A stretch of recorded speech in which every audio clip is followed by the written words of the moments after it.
Ladies and gentlemen, welcome to the very first episode of the Late Night Sports Talk with Chris Day. I am your host, Chris Day, and I was very excited to finally, with this new Chris on Movies podcast network, to kind of get to bring something like this. And I wanted to bring something outside of film. I love sports. I really, really do. And to bring my sports with my humor on a late night show coming on every single Wednesday night at 11 o'clock. CT, which would be 12 o'clock, it will be around here, so it will be 12 o'clock Eastern. Everywhere you will get the late show. So I'm very excited to kind of talk about sports and to talk about things. Today we're just going to kind of do a short episode, but usually they're a little long. It just depends. Today we're going to talk about a couple of things, and I'm going to give you pretty much a gist of what we do on this show. The first thing that we talk about, obviously, is that we talk about what I call the 5 moments, which is, in my opinion, the top 5 moments of the sports that are currently going on right now, and my opinion on them. And then we do a random 5, which is a random 1 minute. A random 1 minute of just talking about nonsense in sports and my biggest problem. All right, so let's go into what I think is the top 5. Let's start off with number 1. LeBron James and the Lakers are currently, when we were talking about this, are actually doing pretty hot. LeBron James passed Wilt Chamberlain for the 5th all-time scoring record, which is pretty ambitious. Talking about expositions and talking about things that people have said, a lot of people, including myself, have said, oh, hey, he's just a ball hog. LeBron James is a topic of conversation for the sports world. I mean, it's God's honest truth. You put Tom Brady, who I very much am a big fan of, and you talk about LeBron James is like Tom Brady on basketball, except he doesn't really get away with a lot of shit. I mean, it's hard to fucking say shit like that because it's the truth. I mean, you don't know what really else to say. I mean, that's God's honest truth. LeBron James is doing very hot for what the Lakers would call a dynasty.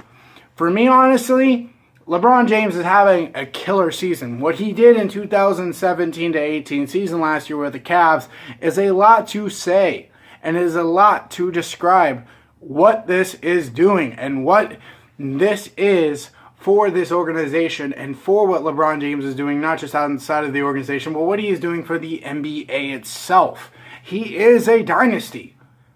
But also at the same time, we never saw Michael Jordan switch random fucking teams and say, hey, I'm going to go to Miami. Hey, I'm going to go to Lakers. But what he did in the Cavs was revolutionary.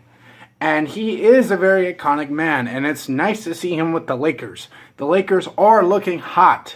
But the Lakers, in my honest opinion, are kind of what I would call the 2000 Pacers.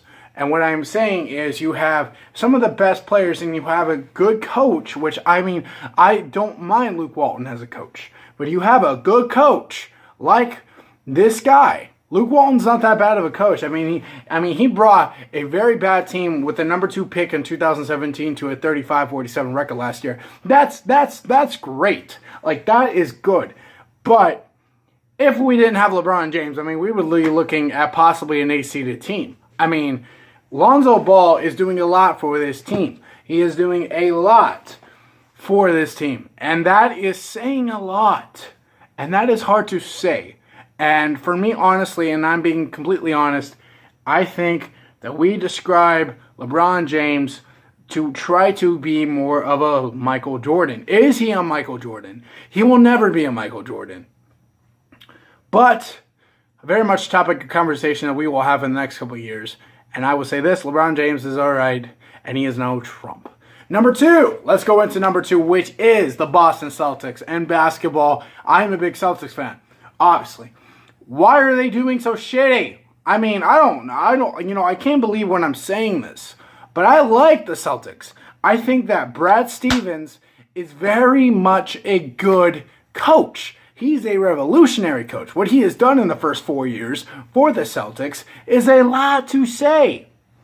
He's doing something with this team that is not really, like a lot of people would say, it's a lot to do with. And I understand that, but when I'm a big fan of Brad Stevens, which I am, and you got arguably one of the best point guards in the game right now with, Kyrie Irving, arguably one of the best point guards in the game. You are really a good team. You got Hayward, you got all these guys, but I don't understand why they're sucking. To me, I relate to this to cow manure. It's a lot to shit upon. It's how much and how deep your team can go that will make you part of this team. And I don't really know what else to say. Number 3, let's go into the football standards. Monday night, Los Angeles Rams and the Kansas City Chiefs played an incredible Monday Night Football game. The defense wasn't even there, but the offense was incredible. Defense, kind of shitty. And it's hard to say that because you have Ndamukong Suh, arguably the biggest guy, one of the biggest, dirtiest players in the NFL, doing okay with the team right now. But from my honest opinion, I think this could be a very different team, and it could be a very good team if they don't shit upon themselves. Now, honestly, I've said this before, and I'll say it again. I don't see the Kansas City Chiefs making it to the Super Bowl. I don't. I think this is a good team. I think that both of these teams are a good team. But if I'm being completely honest, I don't see the Kansas City Chiefs making it to the Super Bowl. I see this team as of last year's Jacksonville team. They are really hot, and they are really good. And then they're going to just shit upon themselves and make themselves out to be a good team when they're not. And that's a lot to say. Well, let's go into number 4, guys. Carmelo Anthony. I've been really excited to talk about this. All right. Carmelo Anthony and the Houston Rockets are doing pretty shitty. A lot of rumors going on that Carmelo Anthony is thinking about being traded, and that is a lot to say. What he is doing right now and what he is talking about is a lot to say upon the Kansas City Chiefs or even something like the Houston Rockets, which are a good team. You have Chris Paul, you have James Harden, you have Ariza, you have a good depth chart. Your team sucks. And Carmelo Anthony is not at the height of what he once was. I compare Carmelo Anthony to what I compare Blake Griffin. Blake Griffin is a terrific competitor, but ever since he went to last year, obviously, but he has sucked the past couple of years. He has not been very good, and I am being honest. He is doing very hot right now. I think he's doing fine. Carmelo Anthony is with the 2003 team, which we will talk about the draft, which I think is one of the greatest drafts of all time. You are talking about a fucking team that is doing very, very hot, that is doing good at some points, and then you have Carmelo Anthony, who is arguably one of the baddest players right now in the entire NBA. What you are doing and what you are saying as a team is a lot to talk about because you're not really focusing. You're a terrible team that is not good. And you cannot rely on Carmelo Anthony and you can't blame him for all this. But I feel bad for the guy because, everybody's retiring. My fave, Dwayne Wade's retiring. LeBron's at the height of his career right now, which a lot of people can't say that they are. Relatable to Michael Jordan. You are talking about something like this, which is very hard to do. So there we go. My number 5 is the Ohio State Buckeyes. Are set to play the Michigan Wolverines this upcoming weekend. A lot of people are looking for the Michigan Wolverines to beat and to pretty much get a spot into the top 4. The Ohio State Buckeyes have been a story of controversy for the entire year of sports for college football this year. They've sucked. They almost lost to Nebraska. They lost very bad to Purdue. They got the shit kicked out of them at Purdue. This is a team that is not good. End of story. All right, guys, let's go into the random minute where I talk about one specific subject, and let's do it. Today, we are going to talk about the 2003 NBA draft class. What arguably, count 1 minute on the clock right now, arguably what this team has done and what the 2003 NBA draft class has really set upon many what I consider to be the greatest NBA draft class, arguably of all time. You have LeBron James, Carmelo Anthony. You have literally so many people I cannot say. Chris Bosh, Dwayne Wade. You have a very good draft class. The result of that, not going the way you think. LeBron James is at the height of his career. He's doing very good. That's impressive itself. But LeBron James can never be what a lot of people expect these other people to be. Carmelo Anthony is on the bottom of his career. Dwayne Wade's about to retire. Chris Bosh is basically retired with an injury. It's a lot to take on. And the idea of people saying that they think that this draft class is fading and that nobody can be like LeBron James is a lot to handle.